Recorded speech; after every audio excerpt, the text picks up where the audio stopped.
Ah, another day, another Arrow 4K review.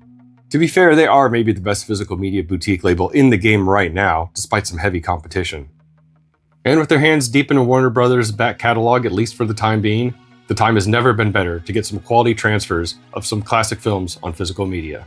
Don't fuck this up, Paramount! Classics, of course, referring mostly to films from the 80s and 90s, thereby officially reminding many of us exactly how old we really are. Like Deep Blue Sea here from 1999, which was released 27 years ago. I saw this movie in the theaters with my buddies when I was 18 years old. I had my whole life ahead of me.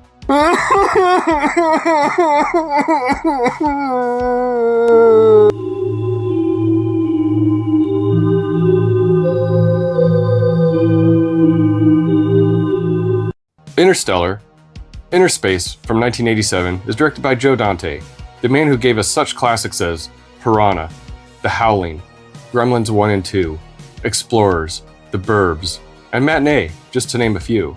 Matinee being a neat little hidden gem that I implore you to watch if you're a fan of genre films. Okay, buddy boy, here we go. Innerspace stars Dennis Quaid, Meg Ryan, and Martin Short, who I'm admittedly not a fan of, but I have to say that his performance in this was on point and very welcomed here. I thought his wacky talents were well suited for this material. Unlike Clifford. Nothing personal against the man, I'm just not a fan. How about I just go eat some hay? I can make things out of clay and lay by the bay, I just may. What do you say? Innerspace is basically Joe Dante's Fantastic Voyage. Innerspace is basically Joe Dante's The Magic School Bus, where Dennis Quaid gets shrunk and is inserted into a man.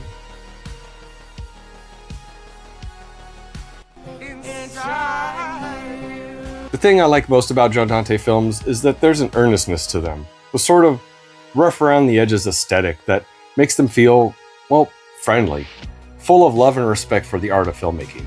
You can tell Joe loves making movies, and we love Joe for making movies.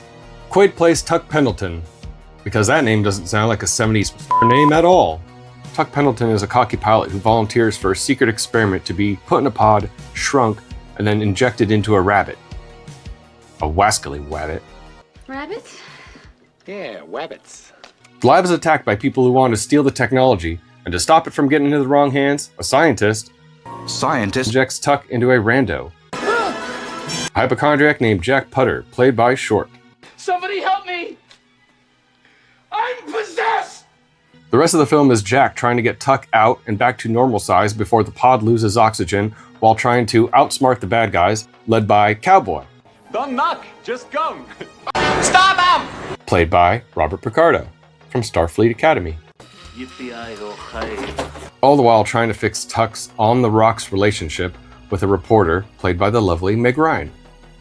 Gotta love the 80s. Simple premises, a little rough around the edges, and that don't give a fuck attitude of filmmaking. I'm sure massive amounts of cocaine didn't hurt either. How does that feel? Feels good. Then do it again. Innerspace is one of Joe Dante's films that I didn't see till much later in life, so I'm not nostalgically biased on this one, so my feelings on it are mostly fresh and sincere. So how's the 4K, you ask? How do you think it is? It's fantastic. Arrow gives Innerspace the same lovingly treatment they usually give their releases, coming in a limited edition with this thick boy case right here. Thick and heavy.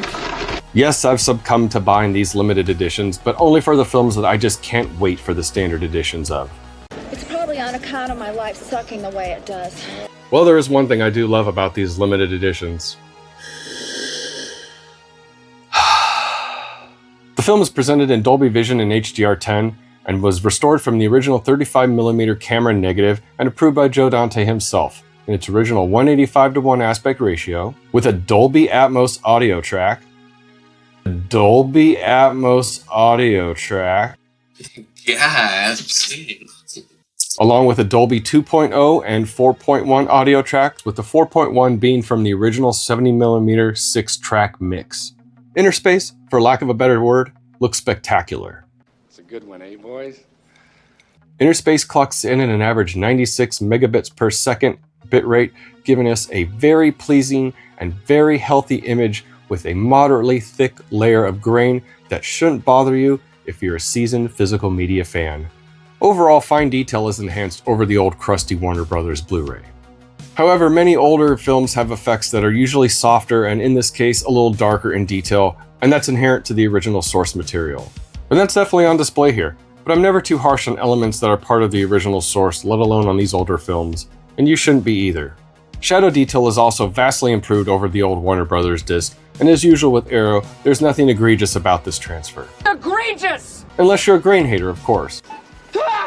The old Warner Brothers Blu-ray is definitely brighter, while the 4K hones in with that Dolby Vision to bring out more shadow detail.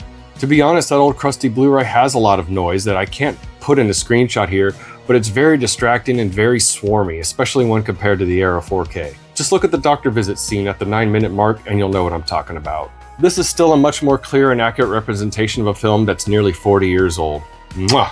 And if you think I'm kissing Arrow's ass on this review, I am. Your only other option is this old, somewhat crusty Blu-ray release from Warner Brothers that only comes with a commentary track and a trailer. That's it. That's it? That's it. I mean, it's not like I'm getting paid or getting free review copies from Arrow or anything. I mean, do you think this channel gets enough views to get review copies, let alone get monetized? Shut up! I buy these films because I love them, and I really do believe that Arrow is really doing some of the best work out there to keep physical media alive and well. This is another top-of-the-line release from Arrow with a plethora of extras, all of which I would gladly show you now. brand new audio commentary with film critic Drew McWeeny, archive audio commentary with Joe Dante, Shrinkage, I was in the pool! The Making of Innerspace, a brand new hour-long documentary featuring newly filmed interviews with director Joe Dante, behind the scenes at ILM, previously unseen footage shot by visual effects supervisor Dennis Mirren during production. I watched some of this behind the scenes at ILM and it was pretty cool. They even featured the model that they used for the fetus for 3 shots in this movie. There's a whole bunch of production stills and photo galleries and, the usual double-sided poster that comes with this. All in all, fantastic package. That's what she said.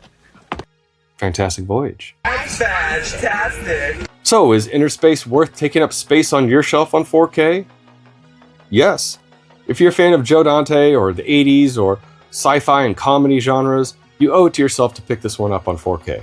While the disc isn't worthy of being a demo disc, this is a top-notch presentation by Arrow and a valiant upgrade over the old Blu-ray. The film itself is a 80s comedy classic from one of the best directors of the 80s, Joe Dante. Arrow. As always, don't forget to like this video, share and subscribe to the channel, and keep those eyes red, baby. See ya.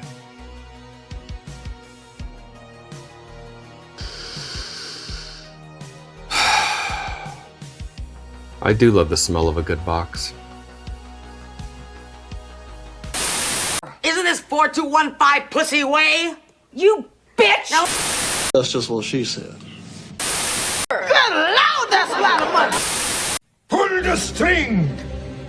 Pull the string! Oh, there it is.